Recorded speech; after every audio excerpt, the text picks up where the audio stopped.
Hello every one. So ഇന്ന് നമ്മൾ നോക്കാൻ പോകുന്ന ടോപ്പിക് എന്ന് പറയുന്നത് സെൻട്രൽ ബാങ്ക് ആണ് കേട്ടോ. ബികോമിൻ്റെ ബാങ്കിങ് ആൻഡ് ഇൻഷുറൻസ് എന്നുള്ള 4th സെമ്മിലെ സബ്ജക്റ്റിലും അതുപോലെ തന്നെ BA ഹിസ്റ്ററിയുടെ ഇൻട്രൊഡക്ടറി എക്കണോമിക്സ് 2 എന്നുള്ള സബ്ജക്റ്റിലും പഠിക്കാനുള്ള ഒരു ടോപ്പിക്കാണിത്. So let's get started.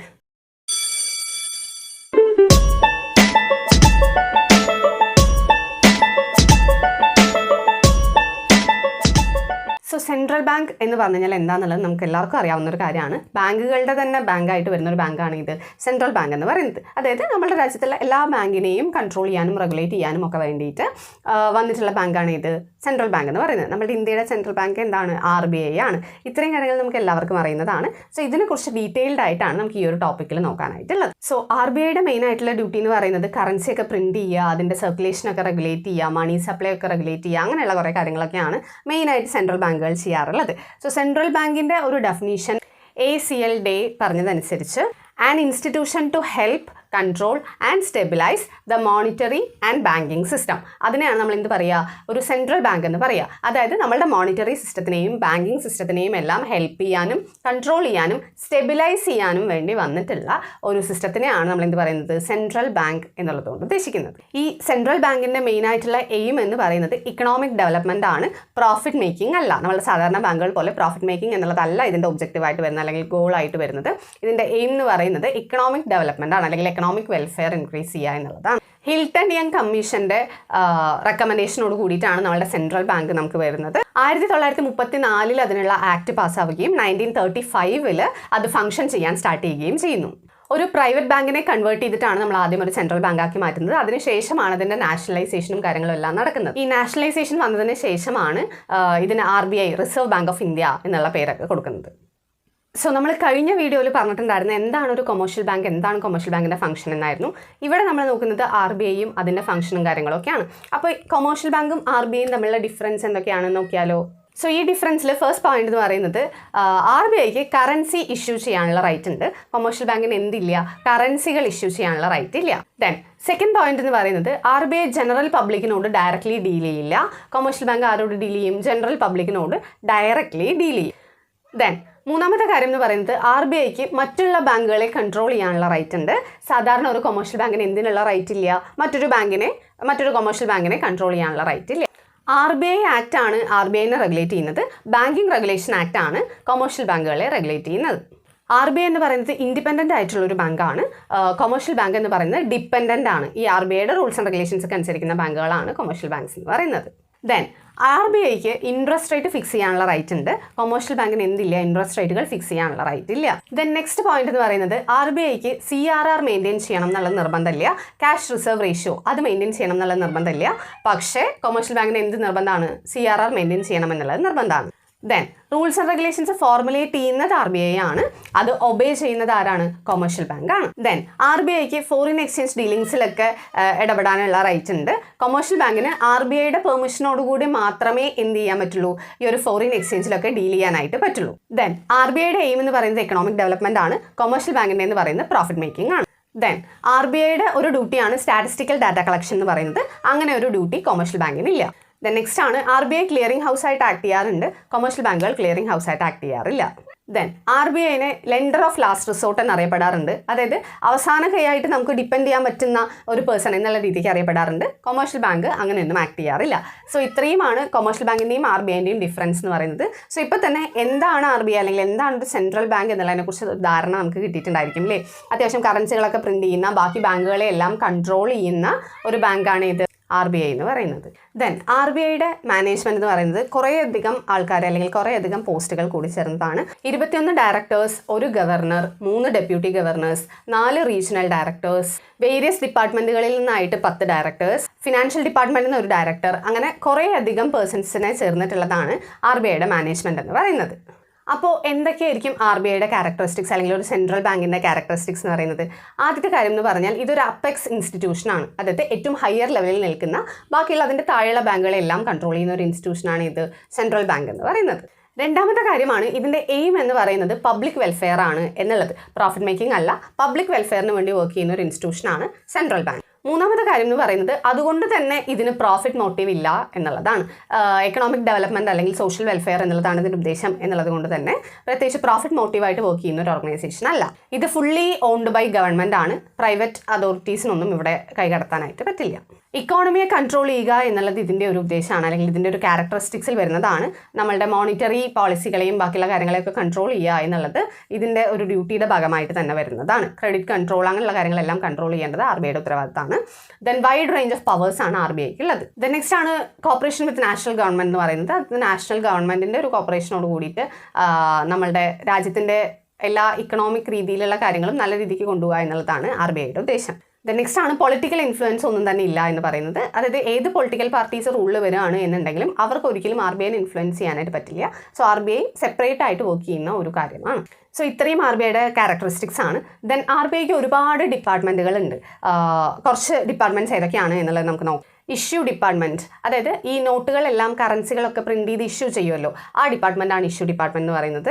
Then banking department, then Department of Currency Management, Department of Expenditure and Monetary Control, Department of Government Bank Account, Exchange Control Department, Department of Banking Operation, Industrial Finance Department, Agricultural Development Department, Rural Planning Department, Legal Department, inspection department, അങ്ങനെ കുറേയധികം departments എന്തിനുണ്ട് നമ്മളുടെ RBIക്ക്. So ഇത്രയും departments വെച്ചിട്ട് ബാക്കിയുള്ള ബാങ്കുകളെ എല്ലാം help ചെയ്യാനും അവരെ കൺട്രോൾ ചെയ്യാനും സ്റ്റെബിലൈസ് ചെയ്യാനും ഒക്കെ വേണ്ടി വർക്ക് ചെയ്യുന്ന, അതുവഴി ഇക്കണോമിക് ഡെവലപ്മെൻറ്റിന് വേണ്ടി പ്രവർത്തിക്കുന്ന ഒരു ബാങ്കാണ് ഇത് RBI അല്ലെങ്കിൽ റിസർവ് ബാങ്ക് ഓഫ് ഇന്ത്യ എന്ന് പറയുന്നത്. അപ്പോൾ ഇനി നമുക്ക് പഠിക്കാനുള്ളതാണ് നമ്മളുടെ മെയിൻ ആയിട്ടുള്ള ടോപ്പിക് എന്ന് പറയുന്നത് ഫങ്ഷൻസ് ഓഫ് RBI. എന്താണ് RBIയുടെ ഫങ്ഷൻസ്? ഓക്കെ, സോ ഫസ്റ്റ് ഫംഗ്ഷനാണ് മോണോപ്പൊളി ഓഫ് നോട്ട് ഇഷ്യൂ എന്ന് പറയുന്നത്. RBIക്കാണ് നോട്ടുകൾ ഇഷ്യൂ ചെയ്യാനുള്ള റൈറ്റ് ഉള്ളത്. 1 രൂപ നോട്ടും കോയിനുകളും ഒഴിച്ച് ബാക്കിയുള്ളതെല്ലാം പ്രിൻ്റ് ചെയ്യുന്നത് RBI ആണ്. ഈ 1 രൂപ എന്നുള്ള നോട്ടും അതുപോലെ തന്നെ ബാക്കിയുള്ള എല്ലാ കോയിൻസും അതെല്ലാം ഇഷ്യൂ ചെയ്യുന്നത് ഫിനാൻസ് ഡിപ്പാർട്ട്മെൻ്റ് ആണ്. അതല്ലാതെ ബാക്കിയുള്ള എല്ലാ നോട്ടുകളും ഇഷ്യൂ ചെയ്യുന്നത് ആരാണ്? RBI ആണ്. ഇതിനു വേണ്ടിയിട്ട് RBIക്ക് 2 ഡിപ്പാർട്ട്മെൻറ്റുകളാണുള്ളത്. ഇഷ്യൂ ഡിപ്പാർട്ട്മെൻറ്റും ബാങ്കിങ് ഡിപ്പാർട്ട്മെൻറ്റും. ഇഷ്യൂ ഡിപ്പാർട്ട്മെൻറ്റ് എന്ന് പറയുമ്പോൾ ഈ കറൻസികളെല്ലാം പ്രിൻറ്റ് ചെയ്യാനും ഇഷ്യൂ ചെയ്യാനും ഒക്കെ വേണ്ടിയിട്ടുള്ള ഡിപ്പാർട്ട്മെൻറ്റാണ്. ബാങ്കിങ് ഡിപ്പാർട്ട്മെൻറ്റ് എന്ന് പറയുന്നത് ഇതിൻ്റെ സർക്കുലേഷൻ എല്ലാം നോക്കാൻ വേണ്ടിയിട്ട്, ഈ മണിയൊക്കെ അല്ലെങ്കിൽ മോണിറ്ററി ആയിട്ടുള്ള കാര്യങ്ങളെല്ലാം പ്രോപ്പറായിട്ട് സർക്കുലേറ്റ് ചെയ്യുന്നില്ലേ എന്നുള്ളത് നോക്കാൻ വേണ്ടിയിട്ടാണ് ഏത് വന്നിട്ടുള്ളത്? ബാങ്കിങ് ഡിപ്പാർട്ട്മെൻറ്റ് ഉള്ളത്. ഈ 2 ഡിപ്പാർട്ട്മെൻറ്റുകൾ കൂടിയിട്ടാണ് ഈ മോണോപ്പൊളി ഓഫ് നോട്ട് ഇഷ്യൂ എന്നുള്ള ഫംഗ്ഷൻ ചെയ്യുന്നത്. നമുക്ക് ഈ നോട്ട് ഇഷ്യൂവിന് വേണ്ടിയിട്ട് 4 സിസ്റ്റംസ് ആണുള്ളത്. Fixed fiduciary system, maximum fiduciary system, proportional reserve system, minimum reserve system. ഇതിൽ നമ്മൾ മോസ്റ്റ്ലി യൂസ് ചെയ്യുന്നത് 4ാമത്തെ ആണ്, മിനിമം റിസർവ് സിസ്റ്റം. ദെൻ RBIയുടെ 2ാമത്തെ ഫംഗ്ഷനാണ് ഗവൺമെൻറ്റ്സ് ബാങ്ക് എന്ന് പറയുന്നത്.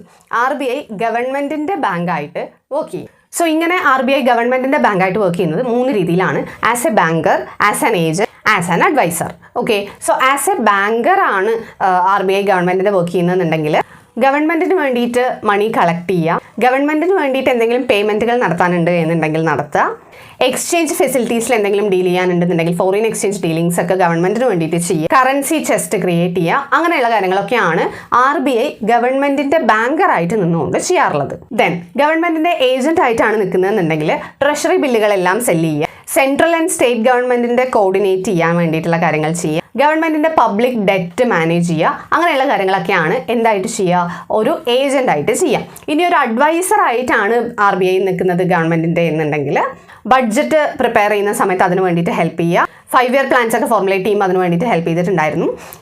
അതുപോലെ തന്നെ ഇൻ്റർനാഷണൽ ഫിനാൻസിൻ്റെ കാര്യങ്ങളെല്ലാം ഡീൽ ചെയ്യാൻ വേണ്ടിയിട്ട് നിൽക്കുക, അങ്ങനെയുള്ള കാര്യങ്ങളൊക്കെയാണ് RBI ചെയ്യുക. അതായത് ഗവൺമെൻറ്റിൻ്റെ ബാങ്കായിട്ട് ആര് പ്രവർത്തിക്കും? RBI പ്രവർത്തിക്കും. സോ അതാണ് 2ാമത്തെ ഫംഗ്ഷൻ, ഗവൺമെൻറ്റ്സ് ബാങ്ക് എന്ന് പറയുന്നത്. ദെൻ 3ാമത്തെയാണ് ബാങ്കേഴ്സ് ബാങ്ക് എന്ന് പറയുന്നത്. അതായത് എല്ലാ ബാങ്കുകളുടെയും ബാങ്കാണ് ആര്? അപ്പെക്സ് ഇൻസ്റ്റിറ്റ്യൂഷൻ ആണ് ആര്? RBI എന്ന് പറയുന്നത്. അതായത് ബാങ്കുകളെ റെഗുലേറ്റ് ചെയ്യുന്ന ആക്ടാണ് ബാങ്കിങ് റെഗുലേഷൻ ആക്ട് എന്ന് പറയുന്നത്. അത് പ്രിപ്പയർ ചെയ്യുന്നത് RBI ആണ്. അതുപോലെ തന്നെ ബാങ്കുകൾക്കുള്ള റൂൾസ് ആൻഡ് റെഗുലേഷൻസ് എല്ലാം കൊടുക്കുന്നത്, അവരെ റെഗുലേറ്റ് ചെയ്യുന്നത്, അവരെ ഹെൽപ്പ് ചെയ്യുന്നത്, അവരെ സ്റ്റെബിലൈസ് ചെയ്ത് കൊണ്ടുപോകാനായിട്ട് ഹെൽപ്പ് ചെയ്യുന്നത് എല്ലാം ചെയ്യുന്നത് ആരാണ്? RBI ആണ്. അതുകൊണ്ട് തന്നെ RBI എന്താണ്? ബാങ്കേഴ്സ് ബാങ്കായിട്ടാണ് അറിയപ്പെടാറുള്ളത്. ദെൻ RBIയുടെ 4ാമത്തെ ഫംഗ്ഷനാണ് ലെൻഡർ ഓഫ് ലാസ്റ്റ് റിസോർട്ട് എന്ന് പറയുന്നത്. ലെൻഡർ ഓഫ് ലാസ്റ്റ് റിസോർട്ട് എന്ന് പറഞ്ഞാൽ അവസാനത്തെ ഒരു കച്ചിത്തുരുമ്പായിട്ട് നമുക്ക് കയറി പിടിക്കാൻ പറ്റുന്ന ഒരു കാര്യം എന്നുള്ളതാണ് ഉദ്ദേശിക്കുന്നത്. ലാസ്റ്റത്തെ റിസോർട്ട്, അതായത് നമുക്ക് പ്രശ്നം വരികയാണ് എന്നുണ്ടെങ്കിൽ, ഇപ്പോൾ ഏതെങ്കിലും ഒരു ബാങ്ക് ഫെയിലിയർ ആവാൻ പോവുകയാണ് എന്നുണ്ടെങ്കിൽ ലാസ്റ്റത്തെ ഒരു ശ്രമം എന്നുള്ള രീതിയിൽ RBIനെ അപ്രോച്ച് ചെയ്യുകയാണ് എന്നുണ്ടെങ്കിൽ RBI ഹെൽപ്പ് ചെയ്യുന്നതായിരിക്കും. ആ രീതിയിൽ ബാങ്കുകളെ ഫെയിലിയേഴ്സിൽ പോകുന്നത് തടയാനായിട്ട് ഹെൽപ്പ് ചെയ്യാൻ വേണ്ടിയിട്ട് ആര് വരാറുണ്ട്? RBI വരാറുണ്ട്. ദെൻ നെക്സ്റ്റ് ഫംഗ്ഷനാണ് ആക്ട് ആസ് ക്ലിയറിംഗ് ഹൗസ് എന്ന് പറയുന്നത്. RBI ക്ലിയറിംഗ് ഹൗസ് ആയിട്ട് ആക്ട് ചെയ്യാറുണ്ട്. നമ്മൾ ആ ഡിഫറൻസ് നോക്കുമ്പോഴും പറഞ്ഞിട്ടുണ്ടായിരുന്നു. ക്ലിയറിംഗ് ഹൗസ് എന്ന് പറയുന്നത് a place where commercial bank transact their inter bank indebtedness എന്നുള്ളതാണ്. അതായത് ബാങ്കുകൾക്ക് ചെക്കിൻ്റെ ട്രാൻസാക്ഷൻസ് എല്ലാം ചെയ്യാനുണ്ട് എന്നുണ്ടെങ്കിൽ, അതെല്ലാം സെറ്റിൽ ചെയ്യാനുണ്ടെന്നുണ്ടെങ്കിൽ അവരെല്ലാവരും കൂടെ ഒരു കോമൺ പ്ലേസിൽ കൂടിയിട്ടാണ് ചെയ്യാറുള്ളത്. അതിനെയാണ് നമ്മൾ ക്ലിയറിംഗ് ഹൗസ് എന്ന് പറയാം. സോ ബാങ്കുകൾ വീക്ക്ലി സ്റ്റേറ്റ്മെന്റ്സ് എവിടെ കൊടുക്കാറുണ്ട്? RBIക്ക് കൊടുക്കാറുണ്ട്. സോ അങ്ങനെ RBI ഒരു ക്ലിയറിംഗ് ഹൗസ് ആയിട്ട് ആക്ട് ചെയ്യാറുണ്ട്. ദെൻ സിക്സ്ത് ഫംഗ്ഷൻ ആണ് controller of foreign exchange reserves എന്ന് പറയുന്നത്. സോ ഫോറിൻ എക്സ്ചേഞ്ചുകളെ റെഗുലേറ്റ് ചെയ്തിട്ടുണ്ടായിരുന്ന ആക്ട് ആദ്യം ഫെറ ആയിരുന്നു, ഫോറിൻ എക്സ്ചേഞ്ച് റെഗുലേറ്ററി ആക്ട് ആയിരുന്നു. അതെന്തായിട്ട് മാറി? ഫോറിൻ എക്സ്ചേഞ്ച് മാനേജ്മെന്റ് ആക്ട് ആയിട്ട് മാറി, ഫെമ ആയിട്ട് മാറിയിട്ടുണ്ട്. സോ ഇപ്പോൾ ഫെമ ആണ് ഫോറിൻ എക്സ്ചേഞ്ചിന്റെ ഡീലിംഗ്സിനെ എല്ലാം ഹാൻഡിൽ ചെയ്യുന്ന ആക്ട് എന്ന് പറയുന്നത്. സോ ഒരു കൊമേഴ്ഷ്യൽ ബാങ്ക് ഫോറിൻ എക്സ്ചേഞ്ചിൽ ഡീൽ ചെയ്യുന്നതിന് മുന്നേ RBIയുടെ പെർമിഷൻ വാങ്ങിച്ചിട്ടുണ്ടായിരിക്കണം. വിത്തൗട്ട് RBIയുടെ പെർമിഷൻ ഒരു ബാങ്കിനും ഫോറിൻ എക്സ്ചേഞ്ചിൽ ഡീൽ ചെയ്യാനായിട്ട് പറ്റില്ല. അതുകൊണ്ട് തന്നെ RBIയിൽ രജിസ്റ്റർ ചെയ്താൽ മാത്രമാണ് ഫോറിൻ എക്സ്ചേഞ്ചിൽ ഡീൽ ചെയ്യാനായിട്ട് പറ്റുള്ളൂ. ദെൻ ഏഴാമത്തെ ഫംഗ്ഷനാണ് കൺട്രോളർ ഓഫ് ക്രെഡിറ്റ് എന്ന് പറയുന്നത്. കൺട്രോളർ ഓഫ് ക്രെഡിറ്റിൽ RBI കുറേ അധികം കാര്യങ്ങൾ ചെയ്യുന്നുണ്ട്. മണി സപ്ലൈ റെഗുലേറ്റ് ചെയ്യുക, അതുപോലെ തന്നെ ക്രെഡിറ്റിനെ കൺട്രോൾ ചെയ്യുക എന്നുള്ളതൊക്കെയാണ് ഇതിൽ വരുന്നത്. ഈ കൺട്രോളർ ഓഫ് ക്രെഡിറ്റിനെ നമുക്ക് രണ്ടെണ്ണാക്കി ഡിവൈഡ് ചെയ്യാനായിട്ട് പറ്റും. ക്വാണ്ടിറ്റേറ്റീവ് ഫംഗ്ഷനും ക്വാളിറ്റേറ്റീവ് ഫംഗ്ഷനും. ക്വാണ്ടിറ്റേറ്റീവ് ഫംഗ്ഷൻ എന്ന് പറഞ്ഞാൽ നമുക്ക് അറിയുന്നതാണ്. നമുക്കിങ്ങനെ ക്വാണ്ടിറ്റേറ്റീവ് എന്ന് പറഞ്ഞാൽ എന്താ? നമുക്കിങ്ങനെ മെഷർ ചെയ്യാൻ പറ്റുന്നത്, ഇത്ര എന്ന് നമുക്ക് പറയാൻ പറ്റുന്നതിനെയാണ് നമുക്ക് ക്വാണ്ടിറ്റേറ്റീവ് എന്ന് പറയാം. ന്യൂമറിക്കൽ ടേംസിൽ നമുക്ക് മെഷർ ചെയ്യാൻ പറ്റുന്നത്. ക്വാളിറ്റേറ്റീവ് എന്ന് പറഞ്ഞാൽ എന്താ? നമുക്ക് അങ്ങനെ ന്യൂമറിക്കൽ ടേംസിൽ പറയാനായിട്ട് പറ്റാത്തത്. ഓക്കെ, സോ ക്വാണ്ടിറ്റേറ്റീവ് ഫംഗ്ഷൻസിനെ നമ്മൾ ജനറൽ ഫംഗ്ഷൻസ് എന്നും പറയാറുണ്ട്. യു മസ്റ്റ് ഡു എന്നുള്ള രീതിക്കാണ് ഈ ജനറൽ ഫംഗ്ഷൻസ് വരുന്നത്. അതായത് എല്ലാ കൊമേഴ്ഷ്യൽ ബാങ്കുകളും ഇത്രയും ചെയ്തിട്ടുണ്ടായിരിക്കണം എന്നുള്ള നിർബന്ധം പറയുന്ന രീതിക്കാണ് ക്വാണ്ടിറ്റേറ്റീവ് ഫംഗ്ഷൻസ് വരിക. How to control money volume എന്നുള്ളതാണ് എന്തിൽ നോക്കുന്നത്? RBI ഈ ജനറൽ ഫംഗ്ഷൻസിലൂടെ നോക്കുന്നത്. അതായത് മണി വോള്യൂം നമുക്ക് എങ്ങനെ കൺട്രോൾ ചെയ്യാം എന്നുള്ളതാണ് നോക്കുന്നത്. ഓക്കെ, സോ അതിൽ ആദ്യത്തെ ആണ് ബാങ്ക് റേറ്റ് പോളിസി എന്ന് പറയുന്നത്. ബാങ്ക് റേറ്റ് എന്ന് പറഞ്ഞു കഴിഞ്ഞാൽ RBI കൊമേഴ്ഷ്യൽ ബാങ്കിന് കൊടുക്കുന്ന സർവീസസിന് പകരമായിട്ട് തിരിച്ച് കൊമേഴ്ഷ്യൽ ബാങ്കിൽ നിന്നും RBI സ്വീകരിക്കുന്ന ഇൻട്രസ്റ്റ് റേറ്റിനെയാണ് നമ്മൾ എന്ത് പറയുക? ബാങ്ക് റേറ്റ് എന്ന് പറയാം. സോ ഈ ബാങ്ക് റേറ്റ് പോളിസി എങ്ങനെയാണ് RBI മെയിൻറ്റെയിൻ ചെയ്യുക, നമ്മളുടെ ക്രെഡിറ്റിനെ കൺട്രോൾ ചെയ്യാൻ വേണ്ടിയിട്ട് അല്ലെങ്കിൽ മോണിറ്ററി കൺട്രോളിന് വേണ്ടിയിട്ട് എങ്ങനെയാണ് ചെയ്യുക എന്നുള്ളതാണ് നമുക്കതിൽ നോക്കാനുള്ളത്. അതായത് ഇൻഫ്ലേഷൻ്റെ സമയത്തും ഡിഫ്ലേഷൻ്റെ സമയത്തും എങ്ങനെയാണ് RBI ഇത് കൂട്ടോ കുറയ്ക്കോ എങ്ങനെയാണ് ചെയ്യുക എന്നുള്ളതാണ് നമുക്ക് നോക്കാനുള്ളത്. ഇൻഫ്ലേഷൻ എന്ന് പറഞ്ഞു കഴിഞ്ഞാൽ എന്താ? പണപ്പെരുപ്പം. അതായത് പൈസയുടെ മൂല്യം കുറയുകയും സാധനങ്ങളുടെ വില കൂടുകയും ചെയ്യുന്ന അവസ്ഥേനെയാണ് നമ്മൾ എന്ത് പറയുക? ഇൻഫ്ലേഷൻ എന്ന് പറയാം. ഓക്കെ, അതായത് 10 രൂപയ്ക്ക് ഒരു പെണ്ണ് കിട്ടിയിട്ടുണ്ടായിരുന്ന ഒരു സ്ഥലത്ത് ഇൻഫ്ലേഷൻ ആവുന്ന സമയത്ത് എന്ത് സംഭവിക്കും? 20 രൂപ കൊടുത്താലേ ആ ഒരു പെണ്ണ് കിട്ടുള്ളൂ എന്നുള്ള അവസ്ഥയിലാവും.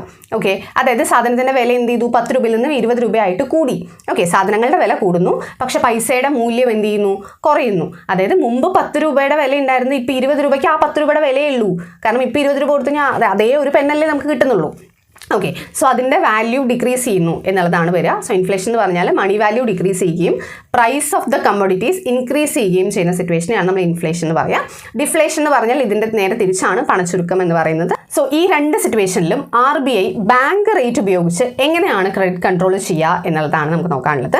സോ ബാങ്ക് റേറ്റ് എന്ന് പറഞ്ഞാൽ ഞാൻ പറഞ്ഞിട്ടുണ്ടായിരുന്നു, RBI കൊമേഴ്ഷ്യൽ ബാങ്കിന് കൊടുക്കുന്ന സർവീസസിന് പകരമായിട്ട് തിരിച്ച് കൊമേഴ്ഷ്യൽ ബാങ്കിൽ നിന്നും വാങ്ങുന്ന ഇൻട്രസ്റ്റ് റേറ്റിനെയാണ് നമ്മൾ എന്ത് പറയുക? ബാങ്ക് റേറ്റ് എന്ന് പറയാം. സോ ഇൻഫ്ലേഷൻ ആവുന്ന സമയത്ത് എന്തായിരിക്കും ഉണ്ടായിരിക്കുക? ആൾക്കാരുടെ കയ്യിലൊക്കെ കുറേ അധികം പൈസ ഉണ്ടാവും. ഓക്കെ, സോ അങ്ങനെയാണല്ലോ സംഭവിക്കുക. ഇൻഫ്ലേഷൻ എന്ന് പറഞ്ഞാൽ ആൾക്കാരുടെ കയ്യിൽ കുറേ അധികം പൈസ ഉണ്ടാവും, ബാങ്കുകളുടെ കയ്യിലൊക്കെ നിറയെ പൈസ ഉണ്ടെന്ന് വിചാരിക്കും. ഓക്കെ, നിങ്ങൾ ഈ വീഡിയോ കാണുന്ന ഓരോരുത്തരും ഓരോ ബാങ്കാണ്, ഞാനാണ് RBI ഫോർ എക്സാമ്പിൾ എന്നുണ്ടെങ്കിൽ നിങ്ങളുടെ കയ്യിലൊക്കെ നിറയെ പൈസ ഉണ്ട്, അത്രയും പൈസ നിങ്ങളുടെ കയ്യിൽ വേണ്ട എന്ന് എനിക്ക് തോന്നുകയാണെന്നുണ്ടെങ്കിൽ ഞാൻ എന്ത് ചെയ്യണം? എൻ്റെ കയ്യിലേക്ക് കുറേ അധികം വാങ്ങിച്ച് വെക്കണം ആണല്ലോ. സോ എനിക്ക് നിങ്ങളുടെ കയ്യിൽ വാങ്ങാൻ പറ്റുന്ന ഏത് രീതിയിലാണ്? ബാങ്ക് റേറ്റ് എന്നുള്ള രീതിയിലാണ്. അതുകൊണ്ട് തന്നെ ഇൻഫ്ലേഷൻ സമയത്ത് ബാങ്ക് റേറ്റ് ഞാൻ എന്ത് ചെയ്യും? ഇൻക്രീസ് ചെയ്യും.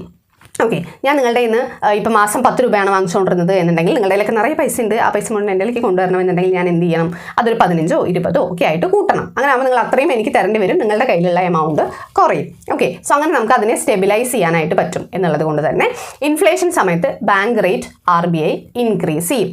അപ്പോൾ ഡിഫ്ലേഷൻ സമയത്ത് എന്ത് ചെയ്യും? ഡിക്രീസ് ചെയ്യും. ഓക്കെ, സ്വാഭാവികമായിട്ടും വരുന്നതാണ്. നിങ്ങളുടെ കയ്യിൽ ഒട്ടും കാശില്ല എന്നുണ്ടെങ്കിൽ ഞാൻ കുറേ അധികം വാങ്ങിച്ചിട്ട് കാര്യമുണ്ടോ? ഇല്ലല്ലോ. നിങ്ങളുടെ കയ്യിലേക്ക് കാശ് വരികയാണ് വേണ്ടത് എന്നുണ്ടെങ്കിൽ ഞാൻ എന്ത് ചെയ്താൽ മതി? ഇപ്പോൾ വാങ്ങിച്ചുകൊണ്ടിരിക്കുന്ന അത്രയും വാങ്ങാതിരിക്കുക, അതിനെ അങ്ങോട്ട് ഡിക്രീസ് ചെയ്യുക. അപ്പോൾ നിങ്ങളുടെ കയ്യിൽ അത്യാവശ്യം പൈസകൾ നിന്നോളും എന്നുള്ള രീതിക്കാണ് വരുന്നത്. സോ ഇൻഫ്ലേഷൻ സമയത്ത് ബാങ്ക് റേറ്റ് RBI ഇൻക്രീസ് ചെയ്യുകയും ഡിഫ്ലേഷൻ സമയത്ത് ഡിക്രീസ് ചെയ്യുകയും ചെയ്യുന്നു. സോ ഇൻഫ്ലേഷനിലുള്ള പോളിസിയെ ഇൻഫ്ലേഷൻ ബാങ്ക് റേറ്റ് പോളിസി എന്നും ഡിഫ്ലേഷനിലുള്ള പോളിസിയെ ഡിഫ്ലേഷൻ ബാങ്ക് റേറ്റ് പോളിസി എന്നുമാണ് നമ്മൾ പറയാറുള്ളത്. ദെൻ ക്വാണ്ടിറ്റേറ്റീവിലെ രണ്ടാമത്തെ പോയിന്റ് ആണ് ഓപ്പൺ മാർക്കറ്റ് ഓപ്പറേഷൻസ് എന്ന് പറയുന്നത്. ഓപ്പൺ മാർക്കറ്റ് ഓപ്പറേഷൻസ് എന്ന് പറഞ്ഞാൽ RBI ഷെയർ മാർക്കറ്റിൽ കയറിയിട്ട് ഷെയർസോ ഡിബഞ്ചേഴ്സോ ട്രഷറി ബിൽസോ അങ്ങനെയുള്ള കാര്യങ്ങളെല്ലാം പർച്ചേസ് ചെയ്യുകയോ സെയിൽ ചെയ്യുകയോ ചെയ്യുന്നു. അതിനെയാണ് നമ്മൾ എന്ത് പറയുക? ഓപ്പൺ മാർക്കറ്റ് ഓപ്പറേഷൻസ് എന്ന് പറയാം. സോ ഇൻഫ്ലേഷൻ ആവുന്ന സമയത്ത് RBI സെയിൽ ചെയ്യുകയാണ് ചെയ്യുക. എന്തിനെ? ഈ ട്രഷറി ബിൽസിനെ. അതായത് ഇപ്പം ഞാനാണ് RBI, നമ്മൾ മുന്നേ പറഞ്ഞ എക്സാമ്പിൾ ഞാനാണ് RBI, നിങ്ങളാണ് ബാങ്ക് എന്നുണ്ടെങ്കിൽ നിങ്ങളുടെ കയ്യിൽ നിറയെ പൈസ ഉണ്ട്, ആ പൈസ എനിക്ക് വേണം എന്നുണ്ടെങ്കിൽ ചുമ്മാ ശേഷം നിങ്ങൾ തരുമോ? ഇല്ലല്ലോ. സോ അതുകൊണ്ട് ഞാൻ എന്ത് ചെയ്യും? ട്രഷറി ബില്ല് നിങ്ങൾക്ക് വെക്കും. സോ അപ്പോൾ നിങ്ങൾ എന്ത് ചെയ്യും? ആ ട്രഷറി ബില്ല് വാങ്ങിച്ചിട്ട് കയ്യിലുള്ള പൈസ മുഴുവൻ എന്ത് ചെയ്യും? എനിക്ക് തരും. മുഴുവനല്ല, കുറച്ച്. ഓക്കെ, സോ ആ രീതിയിലാവുമ്പോൾ നിങ്ങളുടെ കയ്യിലുള്ള മണി സപ്ലൈ നമുക്ക് കൺട്രോൾ ചെയ്യാനായിട്ട് പറ്റും എന്നുള്ളത് കൊണ്ട് ഇൻഫ്ലേഷൻ സമയത്ത് RBI സെല്ല് ചെയ്യുകയും ഡിഫ്ലേഷൻ സമയത്ത് എന്ത് ചെയ്യും? പർച്ചേസ് ചെയ്യുകയും ചെയ്യും. നിങ്ങളുടെ തിരിച്ച് വാങ്ങിയിട്ട് ഞാൻ നിങ്ങൾക്ക് പൈസ ആയിട്ട് തരാണ് എന്നുണ്ടെങ്കിൽ നിങ്ങളുടെ അത്യാവശ്യം പൈസ ഉണ്ടാവുമല്ലോ. ഓക്കെ, സോ ആ രീതിക്കാണ് ഇൻഫ്ലേഷൻ സമയത്ത് സെയിൽ ചെയ്യുകയും ഡിഫ്ലേഷൻ സമയത്ത് പർച്ചേസ് ചെയ്യുകയുമാണ് RBI ചെയ്യാറുള്ളത്. ദെൻ മൂന്നാമത്തെയാണ് വേരിയബിൾ CRR എന്ന് പറയുന്നത്. CRR എന്ന് പറഞ്ഞാൽ ക്യാഷ് റിസർവ് റേഷ്യോ. കൊമേഴ്ഷ്യൽ ബാങ്കുകൾ RBIയിൽ കീപ്പ് ചെയ്യേണ്ട റിസർവ് ആണ് ഇതെന്ന് പറയുന്നത് ക്യാഷ് റിസർവ് റേഷ്യോ എന്ന് പറയുന്നത്. ഈ CRRന്റെ റേറ്റ് ടൈം ഡെപ്പോസിറ്റും അല്ലെങ്കിൽ ഡിമാൻഡ് ഡെപ്പോസിറ്റും ഒക്കെ നോക്കിയിട്ട് ഓരോ രീതിയിലായിരിക്കും RBI ഫിക്സ് ചെയ്യുന്നുണ്ടായിരിക്കുക. സോ ഇതും എങ്ങനെയാണ്? കൊമേഴ്ഷ്യൽ ബാങ്കുകൾ RBIയിൽ കൊണ്ട് സൂക്ഷിക്കുന്ന ഡെപ്പോസിറ്റുകളാണ് ക്യാഷ് റിസർവ്സ് എന്ന് പറയുന്നത്, അല്ലെങ്കിൽ റിസർവുകളാണ് ക്യാഷ് റിസർവ്സ് എന്ന് പറയുന്നത്. അതിൻ്റെ റേഷ്യോ ആണ് cash reserve ratio. So inflation ആവുന്ന സമയത്ത് RBI എന്ത് ചെയ്യും? ക്യാഷ് റിസർവ് റേഷ്യോ ഇൻക്രീസ് ചെയ്യും. അതിനെയാണ് നമ്മൾ എന്ത് പറയുക? ക്രെഡിറ്റ് സ്ക്വീസിങ് എന്ന് പറയാം. ഓക്കെ, ദെൻ ഡിഫ്ലേഷൻ ആവുന്ന സമയത്ത് RBI CRR റേറ്റ് ഡിക്രീസ് ചെയ്യും. അതിനെയാണ് ക്രെഡിറ്റ് ലിബറലൈസേഷൻ എന്ന് പറയുന്നത്. ഓക്കെ, ദെൻ നാലാമത്തെ ആണ് വേരിയബിൾ SLR എന്ന് പറയുന്നത്. SLR എന്ന് പറഞ്ഞാൽ സ്റ്റാറ്റ്യൂട്ടറി ലിക്വിഡിറ്റി റേറ്റ്. കൊമേഴ്ഷ്യൽ ബാങ്കുകൾ അവരുടെ തന്നെ ഓൺ ട്രഷറിയിൽ സൂക്ഷിക്കേണ്ട ഒരു റിസർവ് ആണ് സ്റ്റാറ്റ്യൂട്ടറി ലിക്വിഡിറ്റി റേഷ്യോ എന്ന് പറയുന്നത്. CRR എന്ന് പറഞ്ഞാൽ കൊമേഴ്ഷ്യൽ ബാങ്കുകൾ RBIയിൽ കൊണ്ടുപോയിട്ട് സൂക്ഷിക്കണമായിരുന്നു. SLR എന്ന് പറയുന്നത് അവർ അവരുടെ സ്വന്തം ട്രഷറിയിൽ സൂക്ഷിച്ചാൽ മതി. അത് ക്യാഷ് ആവാം, പ്രഷ്യസ് മെറ്റൽസ് ആവാം, ഗോൾഡ് ആവാം, ഫോറിൻ സെക്യൂരിറ്റീസ് ആവാം, ഫോറിൻ കറൻസീസ് ആവാം. സോ അങ്ങനെ പല രീതിയിൽ SLR അവർക്ക് കീപ്പ് ചെയ്യാവുന്നതാണ്. ഈ SLR സൂക്ഷിക്കണം എന്ന് പറയുന്നത് എല്ലാ ബാങ്കിലും കമ്പൽസറി ആണ്. എന്തെങ്കിലും കണ്ടിൻജന്റ് ആയിട്ടുള്ള സിറ്റുവേഷൻ വരികയാണെന്നുണ്ടെങ്കിൽ എടുത്ത് യൂസ് ചെയ്യാൻ വേണ്ടിയിട്ട്, ഭയങ്കരമായിട്ട് ഫെയിലിയർ ആവാൻ പോവാണ് എന്ന് ബാങ്കിന് തോന്നുകയാണെന്നുണ്ടെങ്കിൽ ഇത് പ്ലെഡ്ജ് ചെയ്യാനായിട്ട് യൂസ് ചെയ്യാൻ വേണ്ടിയിട്ട്, അതിനൊക്കെ വേണ്ടിയിട്ടാണ് നമ്മൾ യൂഷ്വലി SLR കീപ്പ് ചെയ്യാറുള്ളത്. ഇൻഫ്ലേഷൻ സമയത്ത് RBI എന്ത് ചെയ്യും? SLR റേറ്റ് ഇൻക്രീസ് ചെയ്യും. ഡിഫ്ലേഷൻ സമയത്ത് എന്ത് ചെയ്യും? അത് ഡിക്രീസ് ചെയ്യും. ഓക്കെ, ദെൻ നെക്സ്റ്റ് ആണ് റിപ്പോ എന്ന് പറയുന്നത്. അതായത് റീപർച്ചേസ് എന്നുള്ളതാണ് ഉദ്ദേശിക്കുന്നത്. RBI കൊമേഴ്ഷ്യൽ ബാങ്കിന് ലോൺ കൊടുക്കുമ്പോൾ ആ ലോണിന് തിരിച്ചു കൊടുക്കേണ്ട ഇൻട്രസ്റ്റിനെയാണ് നമ്മൾ എന്ത് പറയുക? റെപ്പോ റേറ്റ് എന്ന് പറയുക. RBIയും കൊമേഴ്ഷ്യൽ ബാങ്കും തമ്മിലുള്ള ഡീലിംഗ് ആണിത്. ഇതിലൊരിക്കലും പബ്ലിക്കിന് ഇടപെടേണ്ടതായിട്ട് വരില്ല. സോ ഇൻഫ്ലേഷൻ സമയത്ത് RBI എന്ത് ചെയ്യും? റെപ്പോ റേറ്റ് ഇൻക്രീസ് ചെയ്യും. ഡിഫ്ലേഷൻ സമയത്ത് എന്ത് ചെയ്യും? റെപ്പോ റേറ്റ് ഡിക്രീസ് ചെയ്യും. ഓക്കെ, ദെൻ നെക്സ്റ്റ് ആണ് റിവേഴ്സ് റിപ്പോ എന്ന് പറയുന്നത്. ഭയങ്കര റെയർ ആയിട്ടുള്ള കണ്ടീഷനിലാണ് റിവേഴ്സ് റിപ്പോ നമുക്ക് സാധാരണയായിട്ട് നടക്കാറുള്ളത്. അതായത് കൊമേഴ്ഷ്യൽ ബാങ്ക് RBIക്ക് ലോൺ കൊടുക്കുക എന്നുള്ള രീതിക്ക് ചെയ്യുന്നതിനെയാണ് നമ്മൾ എന്ത് പറയുക? റിവേഴ്സ് റെപ്പോ എന്ന് പറയുക. സോ RBI എന്തെങ്കിലും കാര്യങ്ങൾ പ്ലഡ്ജ് ചെയ്തിട്ട് കൊമേഴ്ഷ്യൽ ബാങ്ക് RBIക്ക് ലോൺ കൊടുക്കുന്നതിനെയാണ് നമ്മൾ റിവേഴ്സ് റെപ്പോ എന്നുള്ളത് ഉദ്ദേശിക്കുന്നത്. സോ ഇത് ഇൻഫ്ലേഷൻ സമയത്ത് മാത്രം നടക്കുന്ന ഒരു കാര്യമാണ്. ഡിഫ്ലേഷൻ ആണ് എന്നുണ്ടെങ്കിൽ എന്തുണ്ടാവില്ല? റിവേഴ്സ് റെപ്പോ എന്നൊരു കാര്യം തന്നെ ഉണ്ടാവില്ല. സാധാരണ നിങ്ങൾ മറ്റേത് എഴുതുന്നത് പോലെ ഇൻഫ്ലേഷൻ ആകുമ്പോൾ കൂട്ടും ഡിഫ്ലേഷൻ ആകുമ്പോൾ കുറയ്ക്കും എന്നതിൽ എഴുതി വെക്കരുത്. അങ്ങനെ എഴുതാനുള്ള ടെൻഡൻസി വരും, അങ്ങനെ എഴുതരുത്. റിവേഴ്സ് റെപ്പോ ആണ് എന്നുണ്ടെങ്കിൽ ഇൻഫ്ലേഷൻ സമയത്ത് മാത്രമേ ഉണ്ടാവുള്ളൂ. ഡിഫ്ലേഷൻ സമയത്ത് എന്തുണ്ടാവില്ല? റിവേഴ്സ് റിപ്പോ എന്നൊരു കാര്യം തന്നെ ഉണ്ടാവില്ല. ദെൻ 7th വൺ ആണ് MSF എന്ന് പറയുന്നത്, marginal standing facility. RBI commercial ബാങ്കിന് കൊടുക്കുന്ന ഒരു ഷോർട്ട് ടേം ലെൻഡിങ് ഫംഗ്ഷനെയാണ് നമ്മൾ എന്ത് പറയുക? MSF എന്ന് പറയുക. ഇത് ഡിഫ്ലേഷനെ കൺട്രോൾ ചെയ്യാൻ വേണ്ടിയിട്ടാണ് നമ്മൾ യൂസ് ചെയ്യാറുള്ളത്. അതായത് ഇൻഫ്ലേഷൻ സമയത്ത് ഇത് ഉണ്ടാവില്ല. ഡിഫ്ലേഷൻ സമയത്ത് RBI കൊമേഴ്ഷ്യൽ ബാങ്കിനെ ഹെൽപ്പ് ചെയ്യാൻ വേണ്ടിയിട്ട് കൊടുക്കുന്ന ഒരു ലെൻഡിങ് ഫെസിലിറ്റി ആണ് ഇതെന്ന് പറയുന്നത് MSF അല്ലെങ്കിൽ മാർജിനൽ സ്റ്റാൻഡിംഗ് ഫെസിലിറ്റി എന്ന് പറയുന്നത്. സോ ഇൻസ്റ്റന്റ് ആയിട്ടുള്ള ഒരു ലെൻഡിങ് ഫംഗ്ഷൻ ആണ് MSF. ഇത്രയുമാണ് എന്തിൽ വരുന്നത്? ക്വാണ്ടിറ്റേറ്റീവ് ഫംഗ്ഷൻസിൽ വരുന്നത്. ഓക്കെ, യു മസ്റ്റ് ഡു എന്നുള്ള കാറ്റഗറിയിൽ അല്ലെങ്കിൽ how to control money volume എന്നുള്ളതിൽ വരുന്നത് ഇത്രയും കാര്യങ്ങളാണ്. ദെൻ നെക്സ്റ്റ് ആണ് ക്വാളിറ്റേറ്റീവ് ഫംഗ്ഷൻസ് എന്ന് പറയുന്നത്. ക്രെഡിറ്റ് കൺട്രോളിന് വേണ്ടിയിട്ട് RBI ചെയ്യുന്ന ക്വാളിറ്റേറ്റീവ് ഫംഗ്ഷൻ. ക്വാളിറ്റേറ്റീവ് ഫംഗ്ഷൻസിനെ നമ്മൾ സെലക്റ്റീവ് ഫംഗ്ഷൻസ് എന്നും പറയാറുണ്ട്. യു ക്യാൻ ഡു എന്നുള്ളതാണ്. ക്വാണ്ടിറ്റേറ്റീവ് യു മസ്റ്റ് ഡു ആയിരുന്നു. ഇതിൽ ചെയ്യാം എന്നുള്ള രീതിക്കാണ് വരുന്നത്, നിർബന്ധമായിട്ടും ചെയ്യണം അങ്ങനെയല്ല. അതുപോലെ തന്നെ how to use money effectively എന്നുള്ളതാണ് ഇതിൽ വരുന്നത്. മറ്റവിടെ how to control money volume ആയിരുന്നു ക്വാളിറ്റേറ്റീവിൽ വരുന്നത്. How to use money effectively എന്നുള്ളതാണ്. ഉള്ളതിനെ നമുക്ക് എഫക്റ്റീവായിട്ട് എങ്ങനെ യൂസ് ചെയ്യാം എന്നുള്ളത് കാണിക്കുന്ന RBIയുടെ ഫംഗ്ഷനാണ് ഇത് ക്വാളിറ്റേറ്റീവ് ഫംഗ്ഷൻസ് എന്ന് പറയുന്നത്. അതിൽ ആദ്യത്തെയാണ് ഇഷ്യൂ ഡയറക്റ്റീവ്സ് എന്ന് പറയുന്നത്. അതായത് RBI ആണ് കൊമേഴ്ഷ്യൽ ബാങ്കിനുള്ള റൂൾസ് ആൻഡ് റെഗുലേഷൻസും ഡയറക്ഷൻസും എല്ലാ കാര്യങ്ങളും കൊടുക്കാറുള്ളത്. സോ അങ്ങനെ ഡയറക്ഷൻസ് കൊടുക്കുക എന്നുള്ളത്, അല്ലെങ്കിൽ ഡയറക്റ്റീവ്സ് റൂൾസ് ആൻഡ് റെഗുലേഷൻസ് എല്ലാം പറഞ്ഞു കൊടുക്കുക എന്നുള്ളത് ആരുടെ ഉത്തരവാദിത്തമാണ്? RBIയുടെ ഉത്തരവാദിത്തമാണ്. ദെൻ രണ്ടാമത്തെയാണ് റെഗുലേറ്റിംഗ് മാർജിനൽ റിക്വയർമെൻറ്റ്സ് എന്ന് പറയുന്നത്. നമ്മുടെ ഈ ലോണിലുള്ള മാർജിൻ, അങ്ങനെയുള്ള മാർജിൻസ് ആണ് ഇവിടെ ഉദ്ദേശിക്കുന്നത്.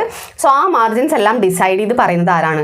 RBI ആണ്. കൊമേഴ്ഷ്യൽ ബാങ്കിനുള്ള റൂൾസ് ആയിട്ട് നമ്മുടെ മാർജിൻസ് എല്ലാം പറഞ്ഞു കൊടുക്കുന്നത് RBI ആണ്, അല്ലെങ്കിൽ അതൊക്കെ തീരുമാനിക്കുന്നത് RBI ആണ്. ഇൻഫ്ലേഷൻ ആണ് എന്നുണ്ടെങ്കിൽ മാർജിൻസ് എന്ത് ചെയ്യും? ഇൻക്രീസ് ചെയ്യും. ഡിഫ്ലേഷൻ ആണ് എന്നുണ്ടെങ്കിൽ എന്ത് ചെയ്യും? ഡിക്രീസ് ചെയ്യും. സോ ആ രീതിയിലാണ് ഡയറക്റ്റീവ്സ് കൊടുക്കാറുള്ളത്. ദെൻ മൂന്നാമത്തെയാണ് റെഗുലേഷൻ ഓഫ് കൺസ്യൂമർ ക്രെഡിറ്റ് എന്ന് പറയുന്നത്. ഇത് നമുക്ക് ഹയർ പർച്ചേസിൻ്റെ കേസിലും ലോണിൻ്റെ കേസിലും നോക്കാനായിട്ട് പറ്റും. ഹയർ പർച്ചേസ് ആണ് എന്നുണ്ടെങ്കിൽ ഇൻഫ്ലേഷൻ ആകുമ്പോൾ ഡൗൺ പേയ്മെൻറ്റ് അല്ലെങ്കിൽ ഇൻട്രസ്റ്റ് ഇൻക്രീസ് ചെയ്യും. ഡിഫ്ലേഷൻ ആവുന്ന സമയത്ത് ഡൗൺ പേയ്മെൻറ്റ് അല്ലെങ്കിൽ ഇൻട്രസ്റ്റ് ഡിക്രീസ് ചെയ്യാണ് ചെയ്യുക. ഇനിയിപ്പോൾ ലോൺ ആണ് എന്നുണ്ടെങ്കിൽ ഡ്യൂറേഷൻ ഓഫ് ദ ലോൺ ആണ് നോക്കുക. അതായത് അതിൻ്റെ ഒരു കാലാവധിയാണ് നോക്കുക, എത്ര കാലത്തേക്കാണ് ലോൺ എന്നുള്ളതാണ് നോക്കുക. Duration of the loan increase ചെയ്യും. ഇൻഫ്ലേഷൻ ആകുമ്പോൾ ഡിഫ്ലേഷൻ ആകുമ്പോൾ അതിനെ ഡിക്രീസ് ചെയ്യും. ആ രീതിയിലാണ് എന്ത് ചെയ്യാറുള്ളത്? ഈ ഒരു കൺസ്യൂമർ ക്രെഡിറ്റ് നമ്മളുടെ RBI കൺട്രോൾ ചെയ്യാറുള്ളത്. ദെൻ നാലാമത്തെ ആണ് മോറൽ സുവേഷൻ എന്ന് പറയുന്നത്. മോറൽ സുവേഷൻ എന്ന് പറയുന്നത് ഒരു ഫ്രണ്ട്ലി ആയിട്ടുള്ളൊരു അപ്രോച്ചാണ്. അതായത് ഏതെങ്കിലും കൊമേഴ്ഷ്യൽ ബാങ്കുകൾ ഈ ഡയറക്റ്റീവ്സ് ഒന്നും മര്യാദയ്ക്ക് ഫോളോ ചെയ്യുന്നില്ല, പറഞ്ഞ കാര്യങ്ങളൊന്നും ചെയ്യുന്നില്ല എന്നുണ്ടെങ്കിൽ RBI ഫ്രണ്ട്ലി ആയിട്ട് തന്നെ അവരോട് പറയും, ഇങ്ങനെ ചെയ്യരുത്, ഇങ്ങനെയാണ് കറക്റ്റ് ആയിട്ടുള്ള അപ്രോച്ച് എന്നുള്ള രീതിക്ക് പ്രോപ്പറായിട്ട് അവർക്ക് ഡയറക്ഷൻസ് കൊടുക്കും. RBI കൊമേഴ്ഷ്യൽ ബാങ്കിനെ വാച്ച് ചെയ്യാറുണ്ട് എന്നുള്ളതാണ് ഇതുകൊണ്ട് ഉദ്ദേശിക്കുന്നത്.